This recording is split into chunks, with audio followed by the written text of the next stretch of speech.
A comarca do Salnés é o epicentro dunha operación contra o narcotráfico que deixa un rapaz de 31 anos morto e polo menos 15 detidos. O operativo desenvolveuse en Vilagarcía, Vilanova de Arousa, Cambados e en Ribadumia. Que tal? Moi boas tardes. O despregamento policial é enorme e o mozo que morreu era un dos obxectivos desta nova operación da UDICO, a Unidade de Droga e Crime Organizado. Andrea. Si, agora a Garda Civil abriu unha investigación para esclarecer as causas desta morte por uns feitos que aconteceron contra as 6:30 da mañá nunha casa aquí en Corbillón, en Cambados, durante un rexistro antidroga. O mozo de 31 anos e tamén daqui de Cambados, presunto narcotraficante, recibiu un disparo por parte dun policía nacional. Foi trasladado ao Hospital do Salnés, onde faleceu pouco despois. Hai xa unha investigación aberta por parte da Garda Civil despois desa morte do mozo. A nai do falecido critica a actuación policial. A mañán entraron na casa de meu fillo, tiraron a porta abaixo e non fixo nada e dispararon e mataron. O operativo desenvolveuse baixo o amparo dun dos tribunais de instancia de Vilagarcía. Estas operacións son especialmente complexas. A portavoz da Policía Nacional defende a actuación dos axentes. Un axente da Policía Nacional profesional da Unidade de Intervención Policial cometa semejante erro, pois pómolo en dúbida. Nós queremos na profesional desta xente e que fixo o que tiña que facer nun momento de alta tensión. Palabras de novo do presidente da Xunta. Atribúe a estabilidade política á captación de proxectos para Galicia como a fábrica de coches de SAIC. El primer productor chino de automóviles y probablemente mundial haya decidido venir a Europa y venir a Galicia. Por todo lo que aquí ofrecemos, estabilidad institucional, buen clima entre administraciones. As cámaras dos helicópteros que traballan contra o lume en Xermade ou Boborás captan a intensidade do incendio. Ademais delas, hai 240 en toda Galicia que procesan imaxes por intelixencia artificial para detectar os focos de lume. As aerolíneas van nos cobrar pola equipaxe de man. A Unión Europea permíteo. As familias que viaxen con menores de 14 anos si van poder ter un beneficio: sentar xuntas nun voo sen custos extra. Es el equipaje pequeño de mano, el que puedes llevar debajo del asiento, que son 40 por 30 por 15. Decepcionou a selección española na súa estrea mundialista, partido sen goles. España non atopou o xeito de dobregar a feble Cabo Verde, que debutaba nunha Copa do Mundo. E no tempo temos unha tarde con temperaturas máximas subindo, superando os 30 graus en moitos puntos do interior de Galicia. Volven tamén as tronadas, sobre todo ás montañas de Lugo e de Ourense.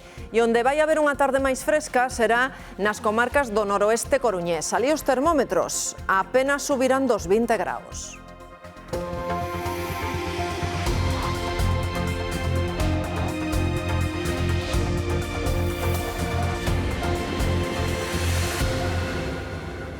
Prepárase o desembarco en Ferrol de SAIC. Esta tarde 3 representantes da multinacional participan nun aniversario do centro de FP Ferrolterra, que é precisamente o centro chamado a formar a moitos dos profesionais que van necesitar. Nuria. Trátase, Marta, da primeira vez que a empresa asiática terá presenza pública nun acto oficial aquí nesta comarca. 3 representantes da compañía asiática formarán parte da axenda oficial dos actos do medio século de historia do Centro Integrado de Formación Profesional. Sábese que xa hai meses varios dirixentes da compañía estiveran presentes neste centro para interesarse polo plan formativo dos alumnos que están cursando eses ciclos de formación especializada en automoción. Sábese tamén que nas últimas semanas están intensificando as reunións, os contactos co tecido empresarial e tamén institucional, todas elas marcadas por un perfil de moita discreción. E todo isto sábese cando MG, que é unha firma propiedade de SAIC, acaba de nomear a Amalia Pellico como directora de frotas, unha área clave para a consolidación do xigante asiático nos mercados galego, español e europeo. Un logro colectivo de toda Galicia, así se refire Alfonso Rueda a este proxecto e di que a industria galega ten que salir fortalecida con outras iniciativas.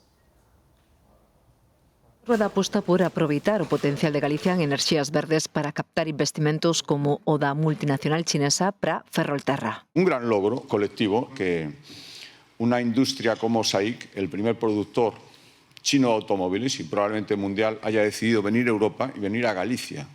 Por todo lo que aquí ofrecemos, estabilidad institucional, buen clima entre administraciones. Yo agradezco en todo esto la colaboración del Gobierno de España. Estamos colaborando e haciéndolo de la mano. Tamén defende un maior aproveitamento dos recursos naturais o presidente da Deputación da Coruña, que critica o bloqueo xudicial dos parques eólicos. Paralizados xudicialmente polo populismo político, 75 parques eólicos dos que moitos deles, non todos, pero moitos deles son proxectos solventes. O presidente da Xunta destaca ademais o impacto económico que poida supoñer o Xacobeo 27, que será, di, o gran escaparate de Galicia. Que el peregrino extranjero que más nos esté visitando sea Estados Unidos, por encima de cualquier otro país europeo, y que eso se haya conseguido en apenas 15 años, quiere decir muchísimas cosas que están empezando y que tenemos que saber aprovechar.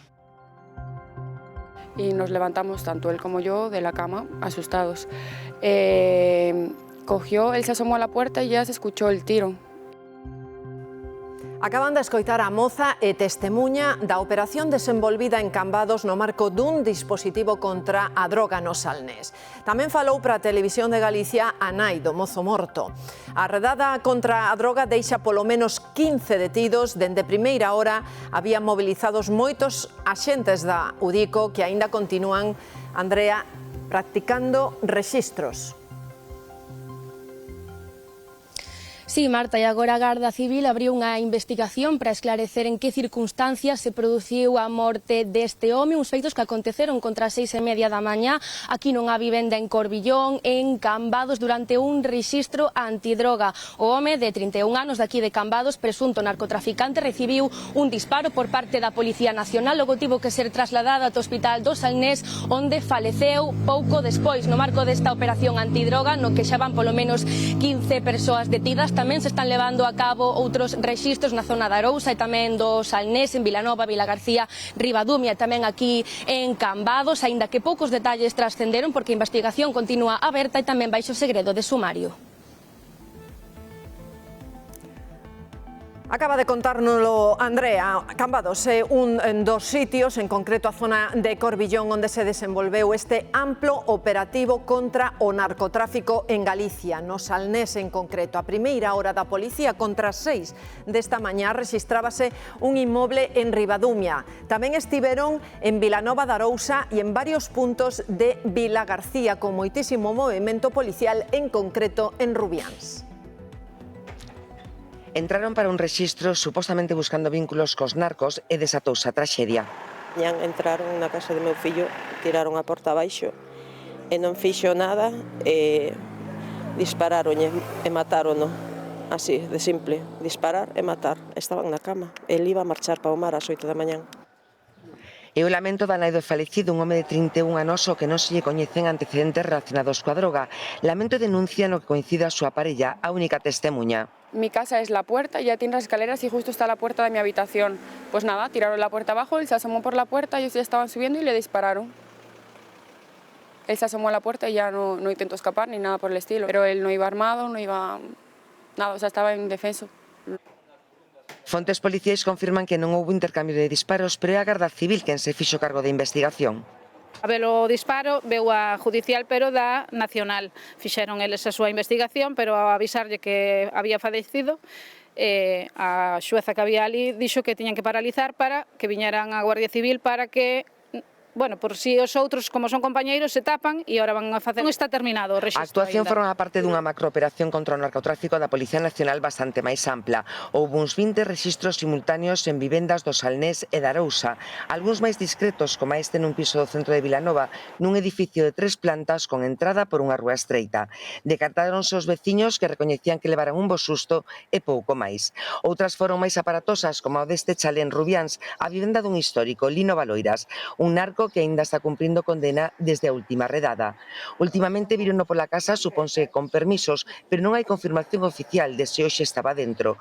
Un familiar acompañou os axentes durante os rexistros de toda a propiedade, unha propiedade ampla con varias edificacións que repasaron palmo a palmo.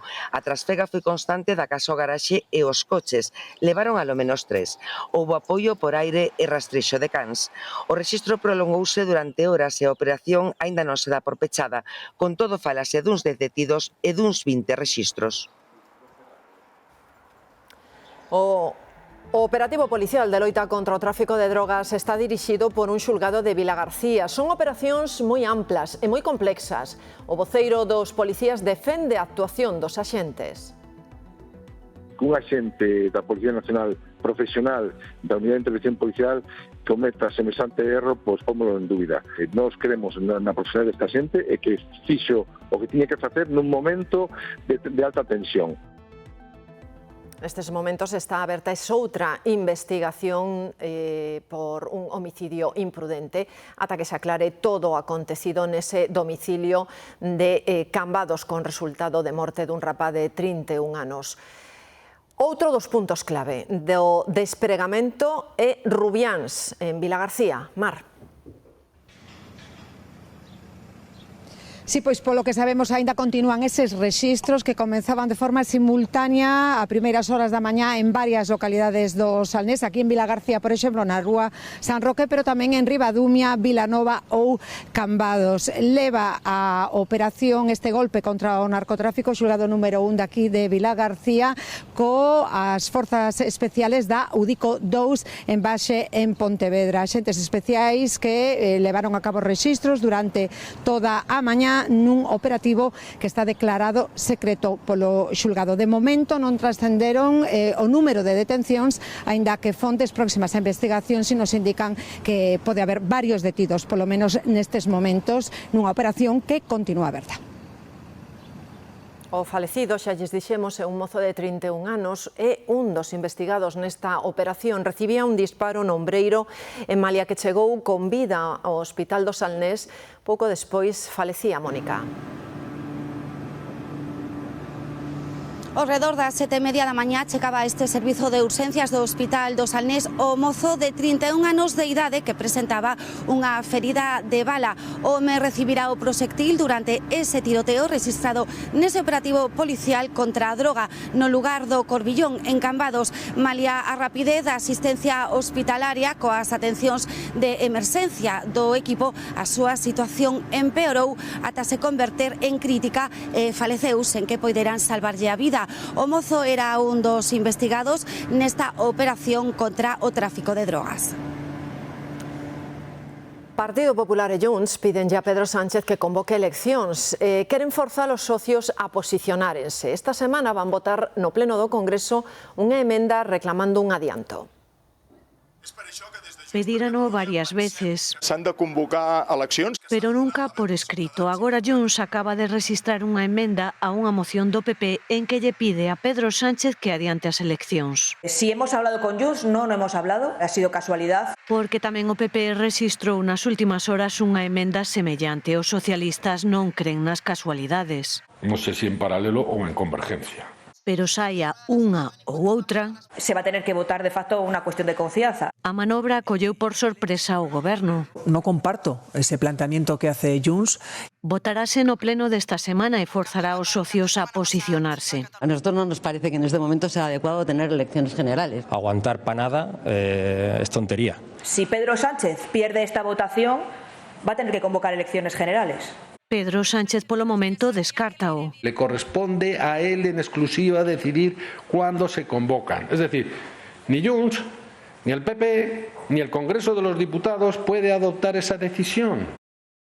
Zapatero pedirá outro aprazamento, o segundo, pero o xuíz rexeita atrasar a súa comparecencia. O expresidente ten que comparecer mañá na Audiencia Nacional para responder do rescate da aeroliña Plus Ultra e das xoias que atopou a policía no seu despacho. Sabela.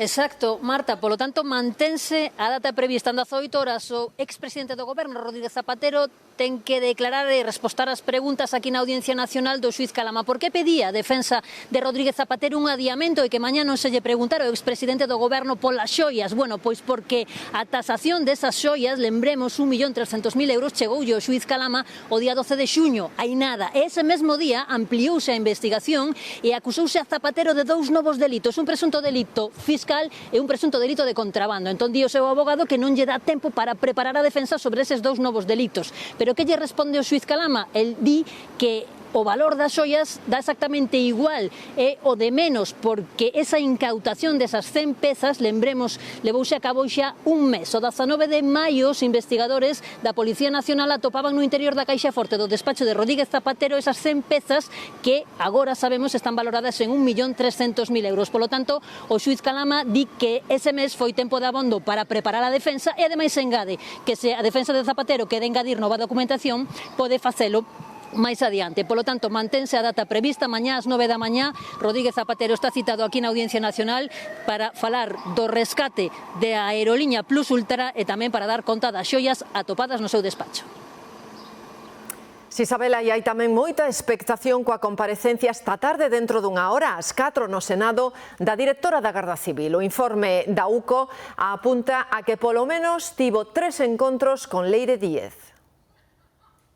Mercedes González chega a cita no Senado cun novo informe da UCO apuntando cara a ela. Sostén que continuou os seus contactos con Leire Díez despois de que a informaran da investigación contra a exmilitante socialista. A UCO revela conversas, chats borrados e reunións entre elas. González só recoñece 2 e nega que prexudicara a UCO. Creo que Mercedes González es indigna del cargo que ocupa, pero hay más responsabilidades. A esas responsabilidades que apunta o PP, Podemos ponlle nome Pedro Sánchez. Y eso es gravísimo. Es terrible, porque significa que el propio gobierno, el propio presidente, tiene su futuro atado a esos casos de corrupción. Máis suaves, os socios do Executivo piden todas las explicaciones, toda la transparencia y toda la información. Desde Moncloa manteñen o apoio a González. Por supuesto, el Gobierno mantiene la confianza en la profesionalidad y la honestidad de la directora general de la Guardia Civil. E apelan á presunción de inocencia. O xuiz ordena a detención de Elisa Mouliá porque non compareceu por terceira vez como investigada por presuntas calumnias contra Íñigo Errejón, o exvoceiro de Sumar no Congreso. A actriz argumenta que está traballando en Oriente Medio. Xa hai luz verde no Congreso para debater en pleno a transferencia da P9 a Galicia. A transferencia da P9 a Galicia supera un novo trámite parlamentario. O acordo entre o PSOE e Sumario BNG para que a autoestrada pase a titularidade da Xunta de Galicia queda pendente da aprobación polo Pleno do Congreso. Un día de ledicia para Galicia, polo que levamos traballando moito tempo e parece que agora, por fin, pois estamos moito máis cerquiña de conquerir. Un traspaso din os nacionalistas que respeta o acordo unánime das forzas que compoñen o Parlamento de Galicia. Transferencia da titularidade da infraestrutura. En segundo lugar, transferencia de todas as competencias de xestión. En terceiro lugar, a responsabilidade do Estado. Pero o Partido Popular acusa as forzas de esquerdas de traizoar a decisión do Parlamento galego. Di que non recolle as garantías económicas necesarias para avanzar na bonificación das peaxes, tampouco a suba do 1% anual derivado das obras de Rande de Santiago. Quiere una transferencia de la autopista AP9 a Galicia, con recursos económicos y financieros, no infradotada, no con inseguridades. No hemos recorrido todo este camino para recibir ahora un sucedáneo. E pídenlle a socialistas e nacionalistas que rectifiquen e retomen o acordo unánime do Parlamento galego. A Xunta acusa a PSOE e BNG de rachar o consenso en Galicia. A conselleira de Infraestructuras di que o acordo entre socialistas e nacionalistas para a cesión da AP9 é unha hipoteca para os galegos. Pretenden que en Galicia asumamos custos que non nos corresponden, pretenden que asumamos un incremento tarifario que non nos corresponde, pretenden que asumamos bonificacións que non nos corresponden e pretenden tamén que asumamos as posibles consecuencias desa posible nulidade das prórrogas que se está a dictaminar na Comisión Europea. Nin idea. O gallá foran por 15 minutos, porque podes perder unha combinación e fastidiarte o asunto, pero non sei realmente. Europa vai prohibir que as aeroliñas cobren un extra por sentar un neno a carón dun adulto. Esa é unha das novidades do regulamento das viaxes en avión. O que si se vai poder manter é o suplemento por levar equipaxe de man que aplican algunhas compañías. Pero coñecemos ben os nosos dereitos? A partir de canto tempo ten dereito unha persoa a pedir compensación polo atraso dun voo? Pois non o teño claro, non o sei. Unha hora e media ou dous. Creo que son 2 horas. Todos os voos que teñan menos de 1.500 kilómetros, pois a indemnización por retraso de máis de 3 horas é de 250 euros. Os voos entre 1.500 e 3.500 kilómetros, a indemnización é de 400, e de máis de 3.500 kilómetros, que soe ser os voos internacionais ou transoceánicos, pois 600 euros. Se viaxas con menores, hai ou non que pagar un suplemento para que un menor de idade sente ao lado dun adulto nun avión? Creo que non, non? Pues ahora mismo hay que pagar para que el menor se siente con nosotros. No sé si a partir de ahora van a mejorarlo y ya no va a ser obligatorio. Pues a partir de ahora se va a buscar la protección familiar, que las familias con menores o con personas dependientes o en situaciones vulnerables puedan viajar sin costes con sus familiares o personas que necesiten los asientos contiguos. Cale equipaxe de man que se pode levar gratuitamente na cabina dun avión? 10 kilos, ¿no? Solo, 10 kilos. Lo que va a seguir siendo gratuito es el equipaje pequeño de mano, el que puedes llevar debajo del asiento, que son 40 por 30 por 15. O non estar de acordo coa normativa sobre equipaxes, España e tamén Letonia votaron en contra do texto deste novo regulamento, pero foi aceptado por ampla maioría e agora, se non hai cambios, será aprobado definitivamente polo Parlamento Europeo. Moita precaución tiveron que ter os que circulaban esta mañá pola A8 debido á néboa. É algo xa moi habitual nos meses de calor, cando o vento do nordés chega cargado de humidade do Cantábrico e peta contra montañas do Fiouco. Ali condénsase. Dende que se instalaron os últimos sistemas antinéboa, reduciuse o número de veces ao ano que hai que pechar totalmente esa vía á circulación. Pero esta mañá amencía con este aspecto: néboa sobre a A8. A cousa agora está totalmente distinta. Esta imaxe cos ceos tan despexados son precisamente ceos ali no alto do Fiouco, nesa autovía A8 que víamos cuberta de néboa a primeira hora desta mañá. É a cámara da Dirección Xeral de Tráfico. A néboa case permanente nese punto entre os concellos lucenses de Mondoñedo e de Abadín, albíscase ao fondo, pero moi ao fondo. A visibilidade é moito mellor que pola mañá. Outro punto onde adoita levantarse a néboa, e xa vemos que está completamente despexado, é a AP9, o seu paso pola ponte de Rande. Nos días calorosos o contraste de temperatura entre aire cálido e superficie da ría máis fría provoca esa néboa. Agora mesmo circulación fluida. O comezo da temporada de verán notase na afluencia de viaxeiros. Cada vez son máis os visitantes estranxeiros que elixen o tren para chegar ata Galicia e para desplazarse aquí durante a súa estadía. Mercedes. Si esta mañá aquí na estación de tren de Santiago puidemos falar con varios turistas estranxeiros que elixen o tren como medio de transporte pola súa comodidade e rapidez. Os viaxeiros doutras nacionalidades que visitan Galicia, a nosa comunidade, poden empregar diferentes opcións de abonos e descontos ferroviarios. Moitos deles son peregrinos e as procedencias son diversas, pero gañan os europeos e americanos. E que, segundo estudos recentes, Galicia gaña terreo entre os destinos españois de maior tendencia entre os viaxeiros internacionais este verán. Dos preto de 9 millóns de turistas que rexistraron as estatísticas en Galicia o ano pasado, un 29% eran estranxeiros. Hai de todo, europeo e logo norteamericano, e logo xa mexicanos, argentinos... De Alemania. California. Brasil. Sí, está creciendo cada año y año que viene ya verás. Nesta tendencia crecente de visitantes internacionais está perdendo peso o tráfico aéreo en favor dos cruceiros e, sobre todo, o tren. Obviamente, ahora a Madrid xa sacaron algunha conexión por avión porque é máis cómodo para a maioría de xente utilizar o tren. Sempre que possível, entende. Muito bom. Em Brasil não tem muitos trens. Temos que aproveitar esse transporte. Tienen essa conexão mais rápida. Está bien. Sí. En comparación de costos, la verdad que es bastante conveniente, así que perfecto. Yeah, I love the trains here in Europe. They're just fantastic. O que observan os que viven máis de preto estas trafegas turísticas é que os visitantes estranxeiros evitan a temporada alta.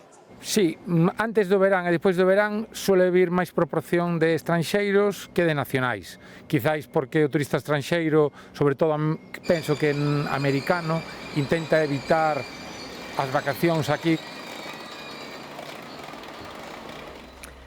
A protesta conxunta en Lugo de policías e de gardas civís que acusan o goberno de abandono. O Sindicato Policial e a Asociación Española de Gardas Civís reclaman unha vez máis a dimisión do ministro do Interior, din que ten en precario as forzas da orde en Galicia.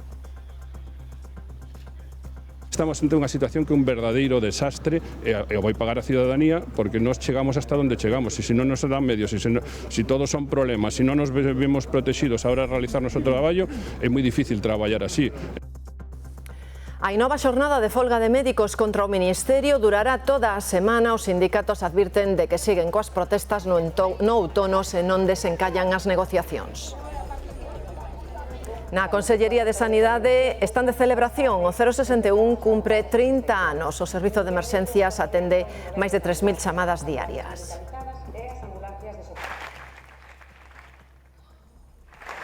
E o campo galego recibe esta semana 23,5 millóns de euros en axudas. Benefician a máis de 6.000 agricultores e gandeiros polo pagamento da PAC.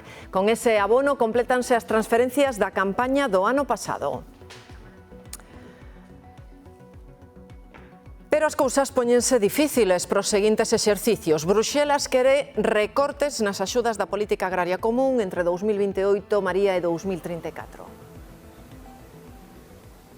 Sí, malia que as novas cifras que manexa a presidencia chipriota do Consello da Unión Europea mellora un chisco a proposta inicial de Bruxelas, o fondo da cuestión non cambia. A futura política agraria común seguiría sufrindo un recorte do redor do 20% a nivel europeo. Isto para Galicia suporía ata 77 millóns de euros menos cada ano en axudas para agricultores e gandeiros. Hoxe España amosou o seu rexeitamento tanto os recortes da PAC como os dos fondos de cohesión e reclama que o reforzo do gasto europeo en defensa e competitividade non se financia a costa do campo. As negociacións do orzamento europeo acaban de arrancar, pero dende hai meses o sector agrario xa ven advertindo de que está en xogo a viabilidade de moitas explotacións.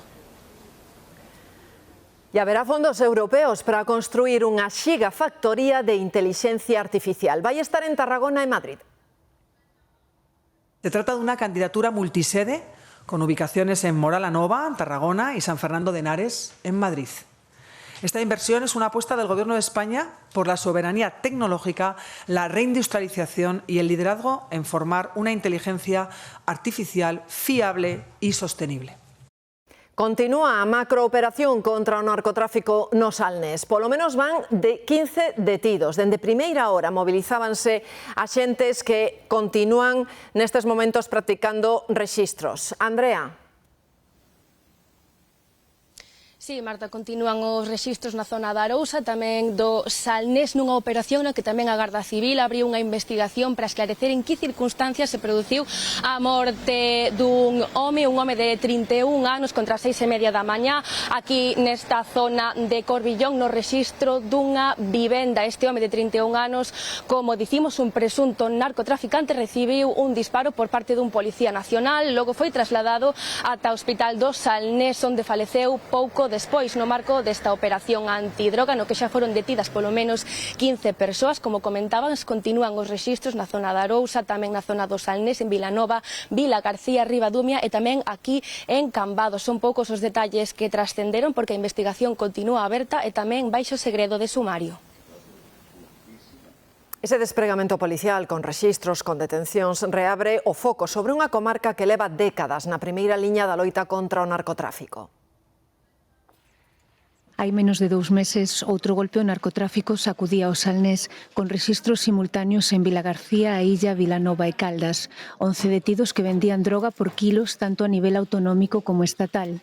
En 2025, Operación Saona, rexistros nas dúas beiras da ría da Arousa, case 4.000 kilos de cocaína incautados na Pobra e 12 detidos.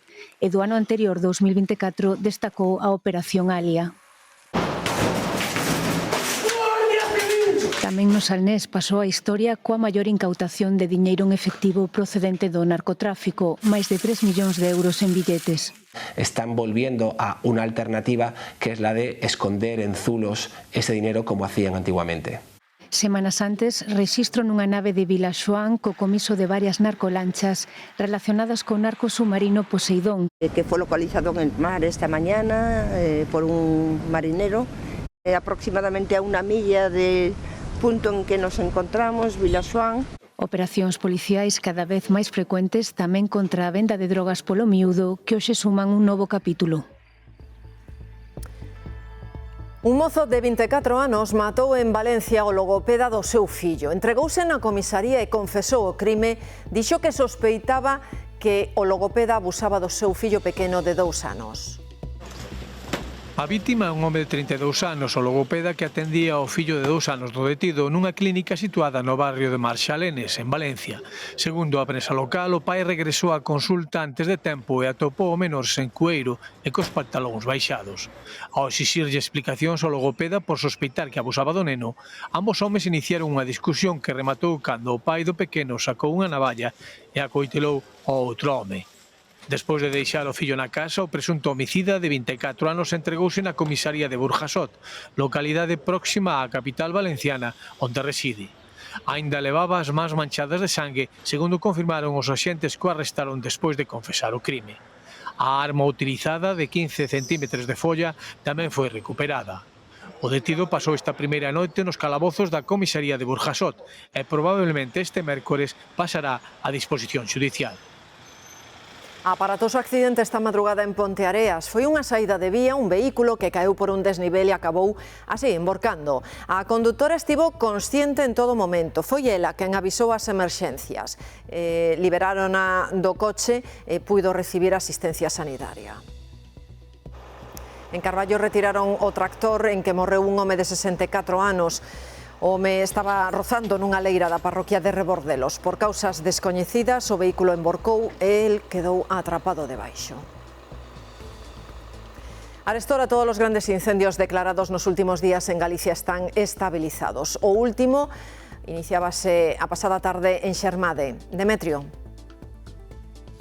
Sí, iniciábase pouco antes das 3 da tarde, pero tamén pouco antes das 12 da noite quedou estabilizado. Agora continúan efectivos de patrullas que están vixiando que non se reactive algún conato e así poder atacalo en caso de perigo. Un lume que en ningún momento chegou a afectar as vivendas da parroquia de Ropas aquí en Xermade, en Lugo, e que non supuxo ningún perigo tampouco para as persoas. Queda, como decíamos, estabilizado, que se suma tamén aos outros 2 grandes incendios destas últimas xornadas, o de Padrón e o de Boborás, que tamén quedaron estabilizados na xornada pasada. Ese incendio, precisamente, o de Boborás na provincia de Ourense, continúa estabilizado, queimáronse 230 hectáreas. Afectou a zona de Monte Baixo, nas ladeiras do Paraño, nas parroquias de Feás e Moreiras. O lume iniciábase coa caída dun raio o venres. E estas son imaxes do incendio de Punxín tomadas dende o propio helicóptero de extinción. Os centros de control recíbenas en tempo real e facilitan a toma de decisións para abordar os incendios e ademais permiten avaliar a eficacia das actuacións. Esas imaxes súmanse ás que rexistran as máis de 240 cámaras distribuídas polo territorio galego e que procesa a intelixencia artificial. A Lume, de Alerta contra o Lume, é a nova app da Xunta xa dispoñible para Android e iPhone, en que os cidadáns poden comunicar onde detectaron un foco e mesmo achegar unha fotografía, un audio explicativo ou observacións, con todas as garantías de confidencialidade. Unha das ferramentas que se incorporan este ano ao Plan de Prevención e Defensa contra os Incendios Forestais, que inclúe 42 brigadas, 4 medios aéreos e 16 bulldozer máis. E tamén outras novidades, non? Como sempre falamos desas cámaras que vixían o noso territorio. Incrementamos un 30%. As imaxes destas cámaras son procesadas por unha IA que levan xa anos adestrando. O sistema permitiu, por exemplo, detectar o incendio de Padrón no mesmo minuto co aviso das persoas, pero no caso das zonas despoboadas, como o incendio de Viana, o aviso da IA chegou antes. Permiten ver os lumes en tempo real e adoptar decisións operativas dende o propio centro de coordinación, gañándolle tempo ao lume. A IA será un apoio á información dos postos de vixilancia. No referente á prevención, a conselleira insistiu na necesidade de limpar as faixas que rodean os núcleos e dixo que só o 30% dos concellos adheridos ao convenio coa Xunta solicitaron actuacións.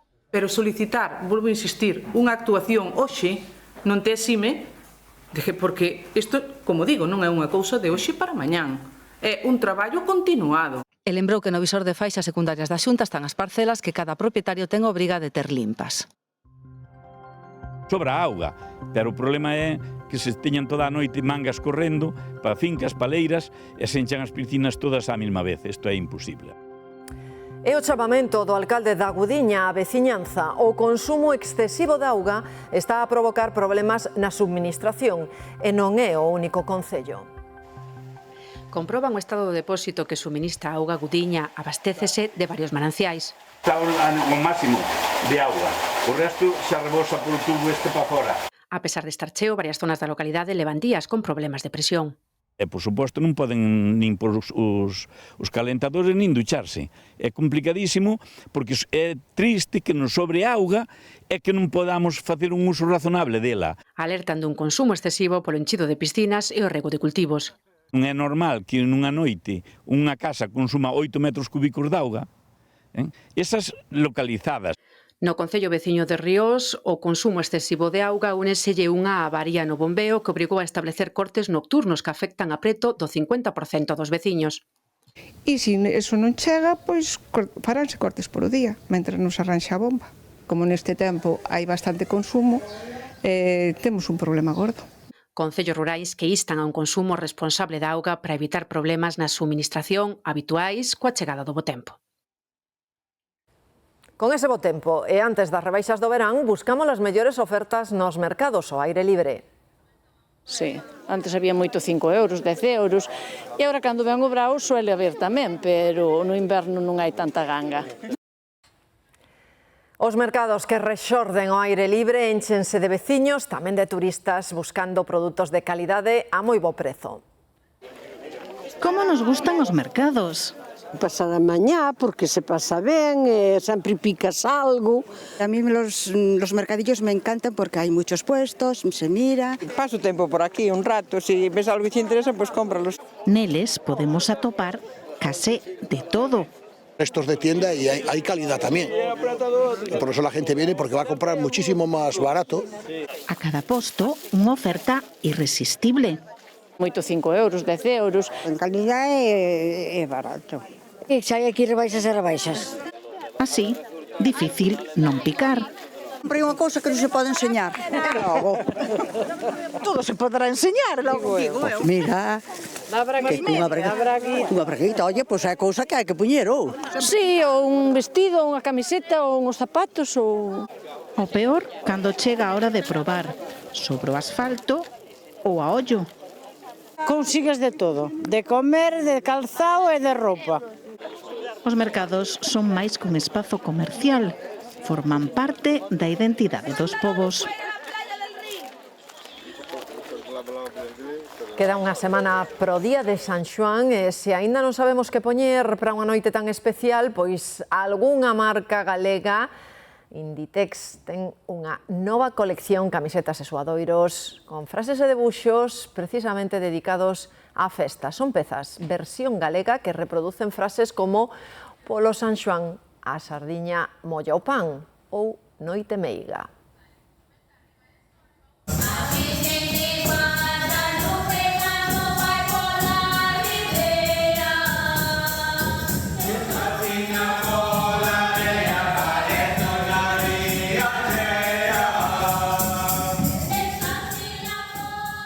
Así soa a Rianxeira na voz dos estudantes e mestres da Universidade Católica de Mozambique. Aprenden a nosa lingua cantando.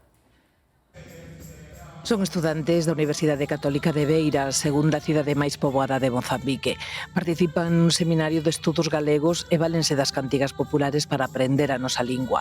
Lidera o departamento un cura que enamorou de Galicia e as súas xentes cando estaba estudando na Universidade Pontificia de Salamanca. En Salamanca é conocido un compañeiro de Lugo. Era párroco no Courel e convidouno a pasar ali o mes de agosto aproveitando que a residencia da Pontificia pechaba durante o verán. Eu ofrecinlles que viñeran aquí a botarme unha man nas miñas parroquias. Agora volven todos os veráns. Yo tengo la gente de O Courel como unha familia. Quixo levar un cachiño de Galicia a África e creou un departamento de estudos galegos. Son un grupo reducido en un máis de 30 alumnos e profesores. Recitan versos de Rosalía, vencín en galego e sobre todo cantan. Son cantos moi coñecidos, son cantos populares, pero na boca de alguén que está tan lonxe e dunha cultura pois un pouco diferente a nosa é especial. Tan especial como a Rianxeira, que soará na mozambiqueña Catedral de Beira o Día do Apóstolo para conmemorar o centenario da súa construción. Iso será en xullo, porque en agosto non poden faltar a cita con Galicia. Galicia acaba este domingo unha primavera máis cálida do normal e excepcionalmente seca. De feito, neste trimestre choveu a metade do habitual. Nos derradeiros días da primavera haberá un ascenso notable das temperaturas e así comeza tamén o verán co que poderemos celebrar o San Xoán, con calor, sen chuvia. El trimestre julio, agosto, septiembre, pues hay una gran probabilidad de que la temperatura en este trimestre sea superior a la normal. Y en cuanto a precipitaciones, no hay una señal clara, nos quedamos con que aproximadamente normal. Pois dentro da normalidade temos que falar de que se foron disipando as brétemas coas que espertábamos na costa da Coruña e tamén de Pontevedra. Desta hora temos moito sol e é certo que no interior comezan a medrar esas nubes tan vistosas que tamén nas próximas horas poden descargar de forma puntual e moi localizada algunha chuviere que mesmo pode ir con tormenta. Desta hora chuvisca de forma esporádica en algunha zona alta da provincia de Ourense. Se falamos das temperaturas, non cambian se as comparamos coas de onte, 20 graus na Coruña e por riba dos 30 en Ourense. O que tampouco vai cambiar é que despois da información deportiva contamos todos os detalles. Na Galega seguimos loitando contra a soidade dos maiores, Loli. En menudo programón temos hoxe, que emoción o segundo encontro deste programa e por iso estamos aquí, Marcial Maseu, porque os protagonistas non somos nós, sino outros dous. Hoxe vanse coñecer Lucía de Pontevedra, que estivo con noso pasado xoves, e Domingo do Porriño. Sí. A ver se hai sorte. A ver se hai maxia. Todo despois do tempo. Coñecemos unha nova versión dun clásico, o novo final da traxedia de Romeo e Xulieta. Durante unha función da Compañía Imperial do Ballet Ruso sumouse á escena un novo protagonista, e o ben, con Romeo morto, este gato decidiu que era boa idea xogar co pelo do actor. O animaliño converteuse en protagonista da obra de Shakespeare mentre Xulieta intentaba seguir chorando polo seu amor falecido, algo que ao gato parece non importarlle moito. Así marchamos con esta curiosidade. Ata mañá.